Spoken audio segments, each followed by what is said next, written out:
Hi friends, welcome to our channel. ఏపీలో సొంత ఇల్లు లేని వారికైతే సీఎం చంద్రబాబు నాయుడు గారు అయితే గుడ్ న్యూస్ అయితే చెప్పడం జరిగింది. అలాగే గత ప్రభుత్వంలో వచ్చిన ఇళ్ల పట్టాలకు సంబంధించి కూడా మనకు అప్డేట్ అయితే ఇవ్వడం జరిగింది. ఈ వీడియో అయితే కంపల్సరిగా సొంత ఇల్లు ఎవరైతే లేదో అదేవిధంగా ఇంతకుముందు వచ్చిన ఇళ్లకు సంబంధించి వీడియో అయితే ఎండ్ వరకు అయితే చూడండి.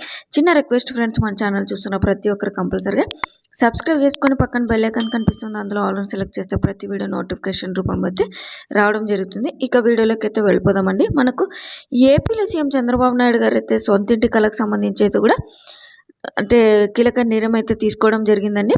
పేదలకు ఇళ్ల స్థలం పంపిణీ అయితే విషయంలో ఏపీ ప్రభుత్వం కీలక నిర్ణయం అయితే తీసుకుంది.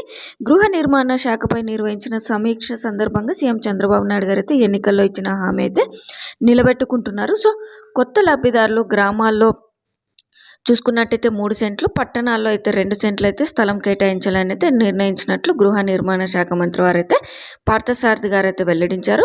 గ్రామాల పరిధిలో పేదలకు 3 సెంట్లు, పట్టణ ప్రాంతాల్లో చూసుకున్నట్టయితే 2 సెంట్లు అయితే ఇవ్వాలని అయితే కోరారు.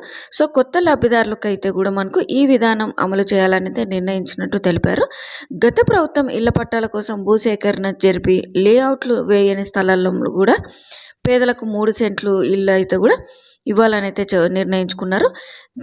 మనము ఇళ్ల నిర్మాణం అనేది అయితే కూడా తమ ప్రభుత్వానికి అయితే అత్యంత ప్రధానంగా అంశంగా అయితే కూడా ఉంటుందని అయితే సీఎం చంద్రబాబు నాయుడు గారు అయితే స్పష్టం చేశారు.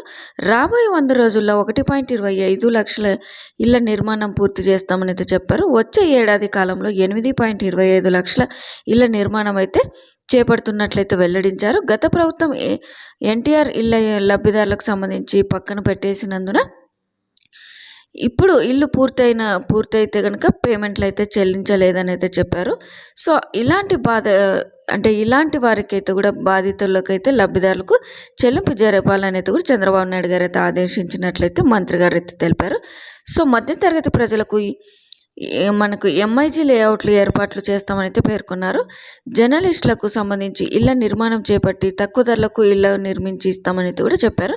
సో పోలవరం మనకు R&A కింద కూడా ఇళ్ల నిర్మాణానికి గృహ నిర్మాణానికి శాఖ అప్పగించాలని అంశం అయితే చర్చ అయితే జరిగిందండి. సో ఇప్పటికే మనకు ప్రారంభించిన ఇళ్లను పూర్తి చేస్తామని అయితే మంత్రి గారు అయితే స్పష్టం చేశారు. గత ప్రభుత్వం ఇళ్ల స్థలాన్ని మౌలిక సదుపాయాలను కల్పించలేదని, అలాంటి చోట మౌలిక సదుపాయాలు కల్పిస్తామన్నారు. గత ప్రభుత్వ నిర్వాహకం వల్ల ఒక్క హౌసింగ్ శాఖలో మనకు 10,000 కోట్ల మేర నష్టం వాటిల్లిందని అయితే కూడా విమర్శించారు. సో ఎస్టీలకు ఎలాంటి ప్రత్యేకత లేకుండా గత ప్రభుత్వం అయితే కూడా ఇళ్ల నిర్మాణం చేపట్టిందని అయితే కూడా ఆగ్రహం వ్యక్తం చేశారు.